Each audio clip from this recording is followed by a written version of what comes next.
Hey there, Christopher Thunder here from Rider of the Storm and the World's Dirtiest Workshop. I'm here with a PetSmart Top Paw pet harness.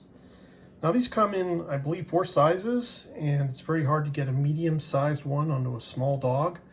And that's on purpose. They sew the straps into themselves so that you can't make adjustments. You cannot. Now, it's not that hard to reverse that. All you got to do is take a number 11 blade and cut out the bottom part of the strap that's sewn to itself, and then flip the strap around so that it goes up and over the clips, or in this case, okay, up and over and back through the strap here and the D-ring. And you can get all kinds of adjustment out of that. You just have to be careful not to cut too much strapping off.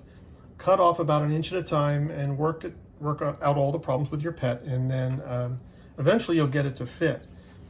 If you have a lot of danglies, those are straps that just hang loose. You can use some blue tape to secure them to get the fit correct.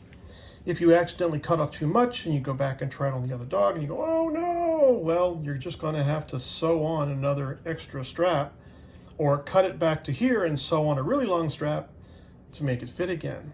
These are simple sewing tactics. Yeah, you can cut off too much, and then you have to go back to its source, which is back here, and then sew on a new strap. You can do that. It's not that hard. You just got to do it by hand with a needle and thread.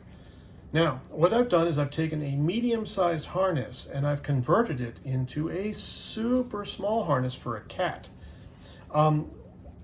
Small wasn't right, medium wasn't right, you know, and large was certainly not right. Cats are squeezable, so you have to work out how to get the neck just right and get the torso so that you can get it around the animal, and the animal won't be able to put its hind leg through this area without a lot of trouble. And believe me, my cat figures things out. It's really kind of hard. So what I did was I used some of my sewing skills to rip the threads on the bottom side of the top paw harness and make it right.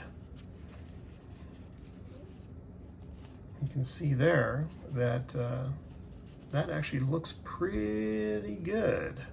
Okay. This is the bottom of the harness right here, and this is the main O-ring. People, say, oh, it's a D-ring. Well, yeah, it kind of is.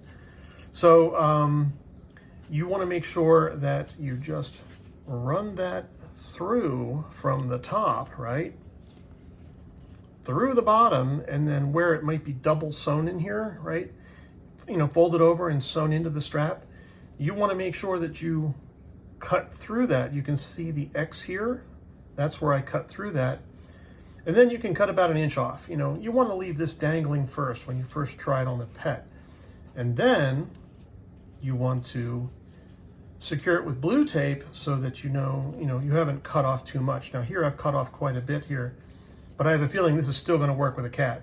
Cats' bellies are very squeezable, and this will go on. Now, to get this onto the belly of the cat, you're going to pop these straps.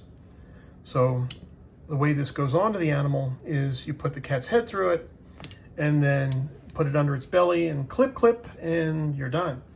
So these are the tools I used. So we have the scissors here to cut down the straps. We have the number 11 blade here, which is used to cut the sewing on the strap. And what we have here is we have some fireplace lighters, right? And what you want to do is you want to take it and just melt off the edges of the straps. And you see how that's got a fuzzy there? Now watch, you can take that fuzzy and you can melt it down to a little blob, and that'll look a lot better. So you can see that you have to make sure it's still not on fire when you put it on the animal, right? So yeah, you can melt that down to a blob. Now, if you want to practice this, you take some fuzzies on a strap that you've cut off. And what you do is you just get the fire going and then you just work it down. You can see how it just melts it down, and try not to turn your finger over onto the flame because you will burn yourself.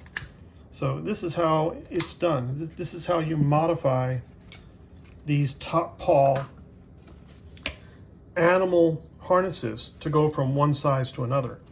They made sure that if you had to, go from a larger dog to a smaller dog, that you couldn't do it. You had to buy another top paw harness.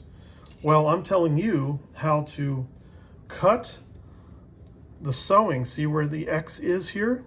How to cut that sewing and cut the straps down to actually make a different sized top paw harness. Isn't that cool? A really money-saving tip for you pet owners out there. Thanks for watching. Bye-bye.